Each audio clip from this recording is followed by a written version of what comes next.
تفصیل ہمارے نامہ نگار سے۔ سال 2024 میں بھارت نے وزیراعظم نریندر مودی کی نظریہ ساز قیادت میں اپنی تہذیبی میراث کے تحفظ اور ان کا جشن منانے میں یادگار نقوش چھوڑے ہیں۔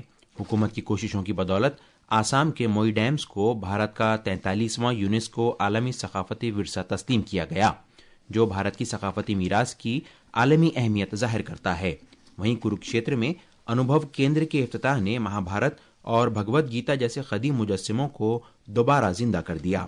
مالی سال 2023-24 میں کھادی اور ولیج انڈسٹری کمیشن کا ٹرن اوور 1.5 لاکھ کروڑ روپے سے تجاوز کر گیا اور آتم نربھر بھارت کو اپناتے ہوئے 10 لاکھ نئی نوکریاں پیدا ہوئیں۔ سال 2024 بھارت کی لسانی تنوع کے جشن کا بھی سال رہا، جہاں آسامی، بنگالی، مراٹھی، پالی اور پراکرت جیسی زبانوں کو کلاسیکل زبانوں کا درجہ دیا گیا۔ بھارت اب 13 جنوری سے 26 فروری کے درمیان پریاگ راج میں مہا کمبھ میلہ 2025 کی میزبانی کے لیے تیار ہے۔ اس مذہبی تقریب میں 45 کروڑ عقیدت مندوں کی شرکت متوقع ہے۔ دلی سے سپرنا سائکیہ کی رپورٹ کے ساتھ خبرنامے کے لیے ضمیر رضوی۔ آکاشوانی نیوز ختم سال کی سیریز کے تحت سال 2024 کی جھلکیاں پیش کر رہا ہے۔ اس کے تحت آج الیکٹرانک اور انفارمیشن ٹیکنالوجی کی وزارت کے اہم اقدامات اور حصولیابیوں پر نظر ڈالتے ہیں۔ پیش ہے ایک رپورٹ۔ حکومت نے اختراع کو فروغ دینے، حکمرانی میں اضافے اور شہریوں کو بااختیار بنانے کے مقصد سے کئی اقدامات کیے ہیں۔ حالیہ برسوں میں بھارت کا ڈیجیٹل بنیادی ڈھانچہ انقلابی بدلاؤ سے گزرا، جس سے ڈیجیٹل تبدیلی کو اپنانے میں بھارت نے عالمی سطح پر قائدانہ کردار ادا کیا۔ اس ڈیجیٹل ایکو نظام میں خریداری کے لیے جیم جیسے کئی پلیٹ فارم، حکومتی خدمات کے لیے امنگ، صحت دیکھ بھال کے لیے ای سنجیونی اور انصاف کی فراہمی کے لیے ای کورٹس شامل ہیں۔ وہیں ادائیگی کے یکساں نظام یو پی آئی نے ملک کی ادائیگی کے نظام میں متعدد بینک کھاتوں کو واحد موبائل ایپ سے مربوط کر دیا۔ نئی دلی سے دیپندر کمار اور بھانو پرتاپ سنگھ کی رپورٹ کے ساتھ خبرنامے کے لیے ضمیر رضوی۔ مرکزی وزیر داخلہ مہمان خصوصی کی حیثیت سے آج نئی دلی میں کتاب کے اجرا کی ایک تقریب کی قیادت کریں گے۔ تعلیم کے مرکزی وزیر دھرمیندر پردھان اعزازی مہمان ہوں گے۔ سرکردہ مصنفین، ماہرین تعلیم، وزارت کے اہلکار اور دیگر معزز شخصیات بھی اس تقریب میں شرکت کریں گی۔ Jammu and Ladakh through the ages کے عنوان سے اس کتاب میں جموں اور لداخ کی داستان کو پیش کیا گیا ہے۔ 3 جلدوں میں شائع اس کتاب میں خطے کی 3000 سال سے زیادہ پرانی تاریخ کا احاطہ کیا گیا ہے۔ ہندی اور انگریزی میں شائع یہ کتاب National Book Trust of India اور Indian Council of Historical Research کی مشترکہ کوششوں کا نتیجہ ہے۔ یہ خبرنامہ آکاشوانی سے نشر کیا جا رہا ہے۔ یوم جمہوریہ کی پریڈ 2025 اور بیٹنگ ریٹریٹ کے لیے ٹکٹوں کی فروخت آج سے شروع ہوگی۔ وزارت دفاع نے بتایا ہے کہ یہ ٹکٹ سینا بھون، شاستری بھون، جنتر منتر، پرگتی میدان اور راجیو چوک میٹرو اسٹیشن پر کھلے کاؤنٹروں سے اوریجنل فوٹو شناختی کارڈ دکھا کر خریدے جا سکتے ہیں۔ عام لوگ amantran.mod.gov.in ویب سائٹ اور آمنترن موبائل ایپ سے بھی براہ راست اسے خرید سکتے ہیں۔ 26 جنوری کی یوم جمہوریہ کی پریڈ کے لیے ٹکٹ کی قیمت 20 اور 100 روپے کے درمیان ہے، جبکہ بیٹنگ ریٹریٹ ریہرسل کے لیے ٹکٹ 20 روپے میں دستیاب ہوگا۔ ایران کے سیاسی امور کے نائب وزیر خارجہ ماجد تخت رونجی آج سے بھارت کے 2 روزہ دورے پر رہیں گے۔ اپنے دورے کے دوران جناب ماجد بھارت اور ایران کے درمیان سیاسی مشاورت کی 19ویں دور میں شرکت کریں گے، جو آج اور کل نئی دلی میں ہوگا۔ بھارت اور ایران کے درمیان دیرینہ تاریخی رشتے ہیں جو ثقافتی اور اقتصادی تعلقات پر مبنی ہیں، اور 2003 میں انہیں باضابطہ کلیدی شراکت داری معاہدے کی شکل دی گئی۔ اس شراکت داری میں خاص طور سے توانائی اور تجارت کے شعبوں میں خاطر خواہ اضافہ، اور 2022-23 میں دو طرفہ تجارت 17.5 ارب ڈالر تک پہنچ گئی۔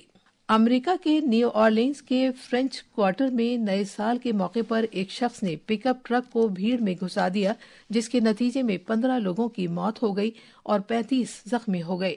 حکام اس واقعے کی دہشت گردانہ حملے کے طور پر جانچ کر رہے ہیں۔ 42 سالہ مشتبہ شخص شمس الدین بہار جبار جب السائڈ رائفل سے لیس اپنی گاڑی سے باہر نکلا، پولیس کے ساتھ تصادم میں مارا گیا۔ اس گولی باری میں 2 افسران بھی زخمی ہوئے جن کی حالت مستحکم بتائی جاتی ہے۔ یہ حملہ کینال اور بون اسٹریٹ کے موڑ پر ہوا، جہاں جبار نے رکاوٹوں کو عبور کرتے ہوئے بھیڑ پر فائرنگ کر دی اور راہگیروں پر ٹرک چڑھا دیا۔ رپورٹس کے مطابق جبار نے جنوری 2015 تک امریکی فوج میں اور جولائی 2020 تک آرمی ریزرو میں کام کیا۔ تفتیش کار مزید مشتبہ ملزمین اور دھماکہ خیز آلات کی تلاش کر رہے ہیں۔ ٹرک پر لگے کالے جھنڈے کو ISIS یا کسی غیر ملکی دہشت گرد تنظیم سے رابطے کے طور پر دیکھا جا رہا ہے۔ امریکی صدر جو بائیڈن نے حملے کی مذمت کی ہے اور متاثرین کے اہل خانہ سے تعزیت کا اظہار کیا ہے۔ صدر بائیڈن نے جانچ اور بازیابی کوششوں میں مکمل وفاقی تعاون کا عہد کیا ہے۔ صدر بائیڈن نے کہا کہ تشدد کا کوئی جواز نہیں ہو سکتا۔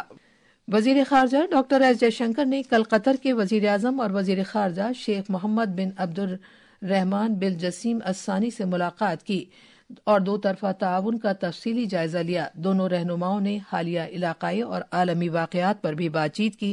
ڈاکٹر جے شنکر کا یہ اس سال کا پہلا سفارتی رابطہ ہے جو پیر کے روز 3 روزہ دورے پر قطر پہنچے تھے۔ ان کے اس دورے سے دونوں فریقوں کو باہمی تعلقات کے مختلف پہلوؤں کا جائزہ لینے کا موقع ملے گا، جن میں سیاست، تجارت، سرمایہ کاری، توانائی، سیکیورٹی، ثقافت اور عوام سے عوام کے درمیان رابطے کے علاوہ باہمی دلچسپی کے علاقائی اور عالمی معاملات شامل ہیں۔ وزیر خارجہ امریکہ کے اپنے 6 روزہ دورے کے بعد قطر پہنچے ہیں، جہاں انہوں نے سبکدوش ہونے والے جو بائیڈن انتظامیہ کے عہدیداران اور منتخب صدر ڈونلڈ ٹرمپ سے متعلق ٹیم کے ممبران سے ملاقات کی۔ گرین ہاؤس گیس کے اخراج کو کم کرنے کی بھارت کی کوششوں کے اچھے نتائج سامنے آ رہے ہیں اور ملک میں 2020 میں پچھلے سال کے مقابلے ان کے اخراج میں 7.93% کی کمی آئی ہے۔ آب و ہوا کی تبدیلی سے متعلق اقوام متحدہ کے دفتر کی جانب سے جاری کیے گئے اعداد و شمار میں اس بات کا انکشاف کیا گیا ہے کہ 2005 سے 2020 تک بھارت کے GDP اخراج میں 36% کی کمی آئی ہے۔ بھارتی محکمہ موسمیات IMD نے آج اتر پردیش میں دور دور تک سخت سردی رہنے کی پیشگوئی کی ہے۔ موسمیات کے محکمے نے آج پنجاب، ہریانہ، چنڈی گڑھ اور مدھیہ پردیش میں بھی شدید سردی کے دن کی پیشگوئی کی ہے۔ IMD کے مطابق ہماچل پردیش، راجستھان، مدھیہ پردیش، چھتیس گڑھ اور ذیلی ہمالیائی مغربی بنگال میں آج رات اور صبح کے وقت میں گھنا کہرا چھائے رہنے کا امکان ہے۔ دلی NCR میں ہوا کا معیار خراب کے زمرے میں ہے اور آج صبح 7 بجے ہوا کے معیار کا اوسط اشاریہ 278 ریکارڈ کیا گیا۔ ہاکی میں ہاکی انڈیا لیگ 2024-25 کے کل کھیلے گئے دوسرے میچ میں سرچی راڑ بنگال ٹائگرز نے ٹیم گوسانسکا کو 2-1 سے ہرا دیا۔ یہ میچ راورکیلا کے برسا منڈا ہاکی اسٹیڈیم میں کھیلا گیا۔ یہ تھی خبریں۔ اب اخبارات کے آئینے کے ساتھ ہیں ضمیر رضوی۔ شکریہ شبانہ۔ قومی راجدھانی دلی سے آج شائع ہونے والے زیادہ تر اردو اخبارات نے مختلف خبروں کو نمایاں جگہ دی ہے۔ روزنامہ انقلاب نے مرکزی کابینہ کی جانب سے کسانوں کے حق میں اہم فیصلوں کو منظوری دیے جانے کی خبر کو صفحہ اول کی شہ سرخی بنایا ہے۔ اخبار کے مطابق مرکزی کابینہ نے سال کے پہلے دن DAP کھاد سبسڈی اور فصل بیمہ یوجنا پر کسانوں کو بڑی سوغات دی ہے۔ روزنامہ راشٹریہ سہارا نے ملک بھر میں نئے سال کے جشن کی خبروں کو نمایاں جگہ دی ہے۔ اخبار کے مطابق صدر جمہوریہ، نائب صدر اور وزیر اعظم نے بھی سال نو کے موقع پر عوام کو مبارکباد پیش کی۔ روزنامہ ہندوستان ایکسپریس نے وزارت دفاع کی جانب سے سال 2025 کو اصلاحات کا سال قرار دیے جانے کی خبر کو اہمیت کے ساتھ شائع کیا ہے۔ خاص خبریں ایک بار پھر۔ بھوپال گیس سانحے کے 40 برس بعد یونین کاربائڈ فیکٹری سے زہریلے فضلے کو محفوظ طریقے سے نمٹارے کے لیے لے جایا گیا ہے۔ گڑچرولی ضلع میں 11 ماؤ نوازوں نے مہاراشٹر کے وزیر اعلیٰ دیویندر فڈنویس کے سامنے خود سپردگی کی ہے۔ GST وصولیابی میں دسمبر 2024 میں 2023 میں اسی مہینے کے مقابلے 7.3% کا اضافہ ہوا ہے اور یہ 1.77 لاکھ کروڑ روپے رہی۔ یوم جمہوریہ پریڈ 2025 اور بیٹنگ ریٹریٹ کے لیے ٹکٹوں کی فروخت آج سے شروع ہو رہی ہے۔ اور راورکیلا میں ہاکی انڈیا لیگ میں سرچی راڑ بنگال ٹائگرز نے ٹیم گوناسیکا کو 2-1 سے ہرا دیا۔ اس کے ساتھ ہی خبرنامہ ختم ہوا۔